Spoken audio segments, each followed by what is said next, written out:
नमस्कार सभी व्यूवर्स को एंड वेलकम। तो आज हम लोग बात करेंगे बहुत ही पॉपुलर मिस्टेक जो ऑलमोस्ट सभी ट्रेडर्स करते हैं एज अ बिगिनर मैंने भी किया है इस मिस्टेक को एंड इट्स वेरी इंपॉर्टेंट कि इस मिस्टेक को ओवरकम करना, बिकॉज अगर आप कंसिस्टेंटली प्रॉफिटेबल बनना चाहता है तो ये मिस्टेक है। इस मिस्टेक का नाम है द साइकिल ऑफ डूम। मैं इस वीडियो पर साइकिल ऑफ डूम के बारे में बताऊंगा एंड इसको किस तरह से अवॉइड करना है वो सिखाऊंगा। तो साइकिल ऑफ डूम होता है, फर्स्ट में ट्रेडर क्या करता है, एक स्ट्रैटेजी फाइंड करता है। या तो वो स्ट्रैटेजी किसी से लिया होगा या फिर कहीं यूट्यूब से सीखा होगा या फिर खुद से डेवलप करके एक स्ट्रैटेजी बनाता है एंड उस स्ट्रैटेजी को वो ट्रेड करता है। तो फर्स्ट में कुछ विन होता है एंड बहुत ही खुश होता है उस वक्त। तो जब लूजिंग स्ट्रीक आने लगता है तो वो सोचता है ये स्ट्रैटेजी थोड़ा सा चेंज करना पड़ेगा इसका। तो वो स्ट्रैटेजी को ट्विक करना शुरू कर देता है, चेंज करना शुरू कर देता है कुछ। तो जैसे ही चेंज करेगा फिर थोड़ा समय के लिए उसको कुछ विन्स मिलने लगता है। तो आफ्टर सम टाइम उसका क्या होता है, फिर से वो लूजिंग स्ट्रीक में आता है। तो लूजिंग स्ट्रीक में आता है तो फिर से वो कुछ ट्विक करता है, ये स्ट्रैटेजी काम नहीं कर रहा है बल्कि। तो फिर से वो ट्विक किया तो पता चला कि स्ट्रैटेजी का तो स्ट्रैटेजी तो कंप्लीटली चेंज हो जाता है उस वक्त।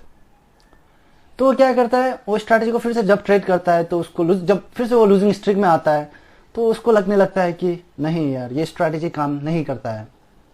वो स्ट्रैटेजी को छोड़ देता है एंड वंस अगेन वो क्या करता है, नया स्ट्रैटेजी को ढूंढ के लेके आता है।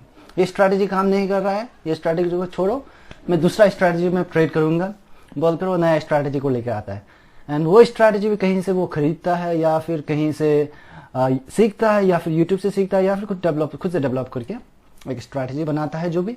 तो उस स्ट्रैटेजी को फिर से वो ट्रेड करता है एंड अगेन सेम साइकिल जो चलता है।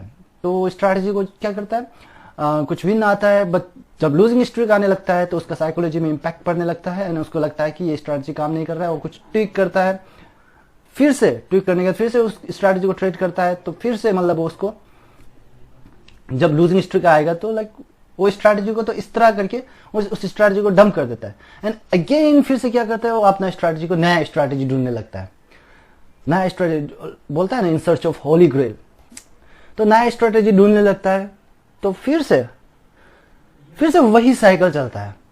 तो इस साइकिल पर घूम घूम कर क्या करता है, ट्रेडर को लगने लगता है कि जो बिगिनर था उस आदमी को लगने लगता है कि ये ट्रेडिंग इंडस्ट्री मेरे लिए नहीं है, मैं कुछ अलग करता हूं, ट्रेडिंग हमसे नहीं होने वाला है। तो इस तरह करके वो लोग गिव अप कर देता है। तो आप भी एक बिगिनर है या फिर कोई ऐसा ट्रेडर है जो कंसिस्टेंटली प्रॉफिटेबल ट्रेडर बनने में स्ट्रगल कर रहा है, तो आप भी कहीं ना कहीं ये मिस्टेक जो साइकिल ऑफ डूम, कहीं ना कहीं ये मिस्टेक जो कर रहा होगा। तो it's very important, I would say it's the first step to become a profitable trader. It's the first step to avoid this mistake. First step is to avoid this mistake, cycle of doom. अगर आपको एक profitable trader बनना है तो किस तरह से avoid करना है, मैंने ये किस तरह से अवॉइड करना है मैंने ये एक बुक से सीखा था, जिस बुक का नाम है वॉल्यूम प्रोफाइल, जिसको ट्रेडर डेल ने लिखा था। तो उस पर क्या आता है, आपको स्ट्रैटेजी, जो भी आपने स्ट्रैटेजी लिया या फिर स्ट्रैटेजी आपने डेवलप किया, कहीं से सीखा, तो उस स्ट्रैटेजी को आपको बैक टेस्ट करना है ना। बैक टेस्टिंग जो होता है, आप प्रीवियस हिस्टोरी का डाटा में जाकर के वो स्ट्रैटेजी प्रीवियस हिस्टोरी में किस तरह से काम किया, प्रीवियस डाटास में जो डाटा ऑलरेडी प्रिंटेड है उस पर किस तरह से काम किया, वो देखना को कहता है बैक टेस्टिंग। तो आपको सबसे पहले क्या करना है, बैक टेस्टिंग करना है ना। बैक टेस्टिंग में भी दो प्रकार का बैक टेस्टिंग होता है, एक तो रफ बैक टेस्टिंग, एक तो होता है आपका थ्रो बैक टेस्टिंग। ना थ्रो बैक टेस्टिंग जो थोड़ा टाइम लगता है, 2 से 3 दिन लगता है। तो आपको इतना टाइम वेस्ट नहीं करना है कि कोई स्ट्रैटेजी आपका माइंड में आया या फिर आइडिया आया माइंड पे एंड आप थ्रो बैक टेस्टिंग करने बैठ गया एंड 2-3 दिन आपने उसमें उस स्ट्रैटेजी को बैक टेस्ट करने में बिताया, बट पता चला कि वो स्ट्रैटेजी काम ही नहीं कर रहा लॉन्ग रन पे। तो आपको इस तरह का नहीं करना है। सबसे पहले आपको क्या करना है, स्टेज 1 में आपको क्या करना है, एक रफ टेस्ट करना है। रफ टेस्ट करना है उसमें क्या करना है, आपको रूल्स बहुत ही सिंपल रखना है। कन्फ्लुएंस ये सब का नहीं सोचना है, न्यूज ये सब का नहीं सोचना है, आपको रफ टेस्ट करना है। जस्ट आप 1:1 ratio, risk to reward ratio रखिए एंड जस्ट बैक टेस्ट करिए, रफ टेस्ट। तो वो जो उसका रिजल्ट जो 2-3 घंटा के अंदर आ जाता है, एक तो एनफ सैंपल्स आ जाता है जिससे आप पता कर सकता है कि ये लॉन्ग रन पर काम करेगा कि नहीं करेगा। तो आप जब आप ड्राफ्ट टेस्ट करेगा एंड आपको लग रहा है कि जो आइडिया आपके माइंड पे आया था या फिर जो स्ट्रैटेजी आपने कुछ सीखा था, आपको लग रहा है कि यस ये स्ट्रैटेजी आपको ये काम करने वाला है, ये लॉन्ग रन में प्रॉफिटेबल होने वाला है, अगर आपको ऐसा लगता है तब जाकर के उस स्ट्रैटेजी को आप स्टेज 2 में लेके जाइए। तो स्टेज 2 में क्या होता है, स्टेज 2 जो होता है आपका थ्रो बैक टेस्टिंग।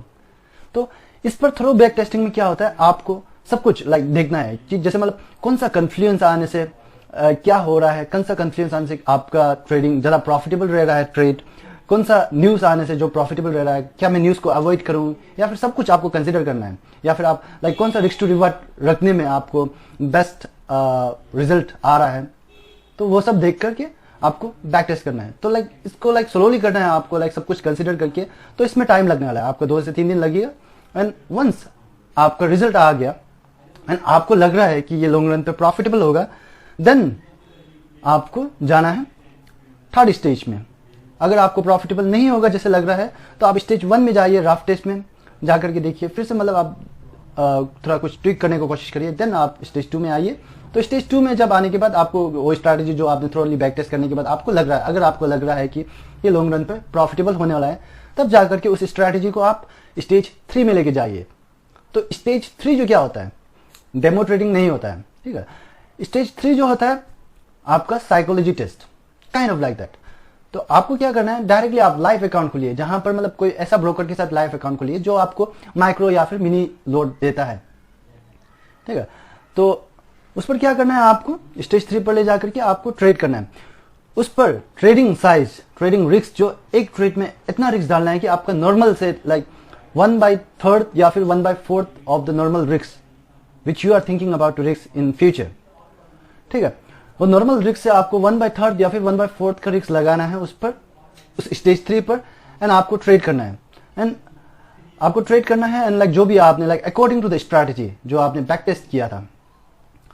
तो स्टेज 3 पर आकर के आपको लगता है कि ये स्ट्रैटेजी काम करने वाला है, तब जाकर के स्टेज 4 पर डालिए। अदरवाइज उसको डायरेक्टली डंप नहीं करना है आपको उस स्ट्रैटेजी को। अदरवाइज अगर स्टेज 3 पर आपका काम नहीं कर रहा है, जैसे लग रहा है लॉन्ग रन पे प्रॉफिटेबल नहीं है जैसे लग रहा है, तो आप स्टेज 1 एंड 2 में जाइए, थोड़ा सा ट्विक करिए, क्या गड़बड़ हो रहा है, थोड़ा सा ट्विक करके देखिए, एंड देन आप उस स्ट्रैटेजी को स्टेज 3 में लेके आइए। आप डायरेक्टली डंप मत करिए, अगर बिल्कुल भी काम नहीं कर रहा है तभी जाकर के आप डंप करिए, क्योंकि देखिए ये स्ट्रैटेजी जो स्टेज 1 एंड स्टेज 2 को क्रॉस करके आया, कुछ तो है इसमें खास।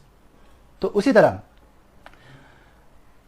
नाउ स्टेज 4, अगर आपको लग रहा है कि स्टेज 3 में यस ये प्रॉफिटेबल होगा जैसे लग रहा है, कब लगेगा आपको, आपके पास एनफ सैंपल्स होना चाहिए। Enough samples in the sense आपके पास मिनिमम 20 to 25 जैसे सैंपल्स होना चाहिए, तभी जाकर के आप डिसाइड कर पाएंगे कि whether that strategy is going to work in a long run और नॉट, ठीक है।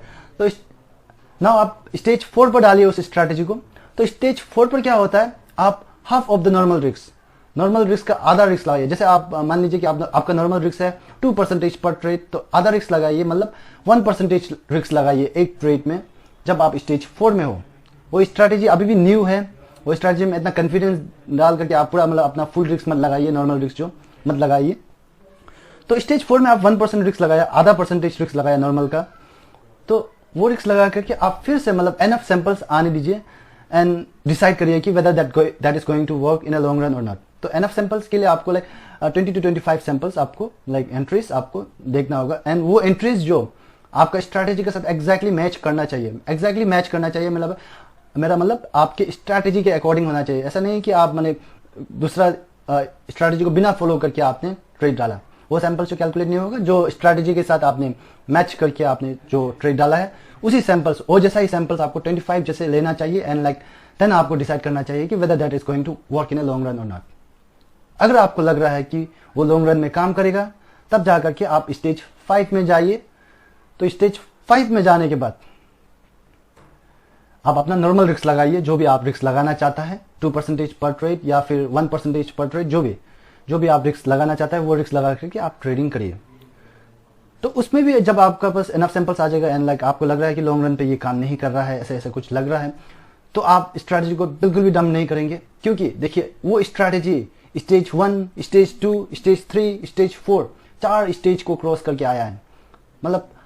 जब आई वुड से जब आप स्टेज 5 में पहुंच जाएगा उस स्ट्रैटेजी को लेकर के, एंड जो भी मैंने बताया वो उसको फॉलो करके, तो स्टेज अगर 5 में पहुंच गया तो लाइक आपका माइंडसेट जो कंप्लीटली चेंज हो जाएगा उस स्ट्रैटेजी के ऊपर, लाइक कंप्लीटली एक तो ट्रस्ट बैठने लग जाएगा, तो लाइक इतना आसान से आप डंप नहीं करेगा।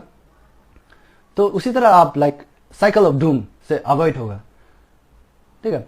अगर स्टिल स्ट्रैटेजी जब आप स्टेज 5 पर पहुंच करके आपको लग रहा है कि ये लॉन्ग रन पे काम नहीं कर रहा है, बिल्कुल भी डंप मत करिए। आप स्टेज 1, 2, 3, 4 में जाकर के देखिए फिर से, मतलब कहाँ पे आप मिस्टेक कर रहा है, तो थोड़ा ट्विक करने की कोशिश करिए स्टेज 2 में जाकर के, एंड फिर स्टेज 3 में लेके आइए, स्टेज 4 में लेके आइए, ऐसे करके आपको करना है। स्टेज मतलब स्ट्रैटेजी को आप डायरेक्टली फटक से डंप नहीं करना है। So that's how you can avoid the cycle of doom. बहुत ही इंपॉर्टेंट है आप साइकिल ऑफ डूम को अवॉइड करना, एक तो अगर आप एक प्रॉफिटेबल ट्रेडर बनना चाहता है तो।